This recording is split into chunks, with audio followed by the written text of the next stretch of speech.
AS News. Nos encontramos en el centro del gimnasio A del Colegio Salesiano de Concepción, donde en unos momentos más se dará inicio al concurso Don Bosco de los terceros y cuartos años medios. Los invitamos a ver la nota. ¿Primera vez en el concurso Don Bosco? Sí, primera vez. ¿Y estudiaste o no estudiaste? Me dijeron ayer a las 11 de la noche cuando estaba estudiando matemáticas. Así ¿Primera vez que... en el concurso Don Bosco? Sí. ¿Y estudiaste? No, para nada. ¿Nervioso? Un poco nervioso. ¿Estudiaste o no estudiaste para el congreso? Un poquito nervioso. ¿Primera vez en el concurso Don Bosco? No, en primero igual salí. Ya, y estudiaste, supongo. Sí, algo. Entonces, ¿estás confiado en tus capacidades?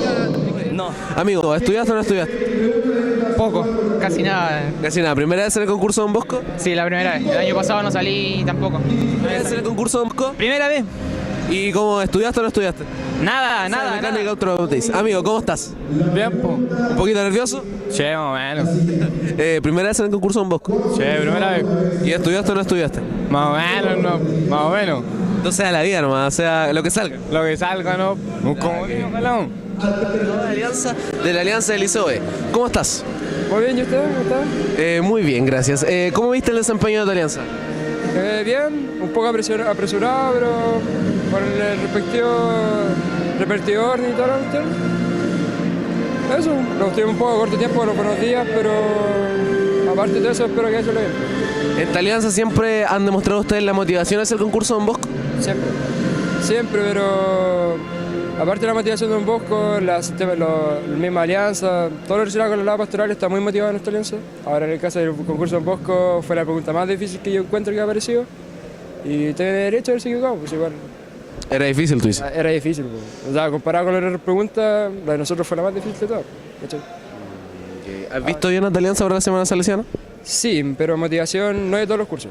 Motivación tipo tercero y cuarto medio a full. Pero motivación de primero y segundo que deja mucho que eso, demasiado. Muy bueno, mucho empeño de tu Alianza en el concurso Don Bosco. Bueno, igual la pregunta fue fácil porque le tocó cuando nació Don Bosco y tuvimos la suerte de que como somos tercero y cuarto, igual los niños ya estamos acostumbrados a eso y le juntamos, así que está bien. ¿Cómo has visto el desempeño de tu Alianza a lo largo de esta ya Semana Salesiana que ya empieza? Bueno, igual nos hemos preocupado con el tema del buenos días, que igual no salió bien el otro día y ahora estamos tirando para arriba, ¿no? Porque para ganar. Ayer tuvimos la oportunidad de ver el partido de electricidad con electrónica. ¿Cómo viste ese partido? Bueno, igual le salió al último minuto el gol, entonces ese fue el problema, de que se desordenan mucho atrás al final. Ya, okay. Muchas gracias. Bueno, amigos y amigas, ya hace un momento que acaba de terminar el concurso Don Bosco. Se dieron ganadores y perdedores. Los esperamos ya para la próxima semana directamente para MJS News. Fueron los enviados especiales Rodrigo García en cámara y Carlos Arriagada que les habla. Adelante, estudio. Ya.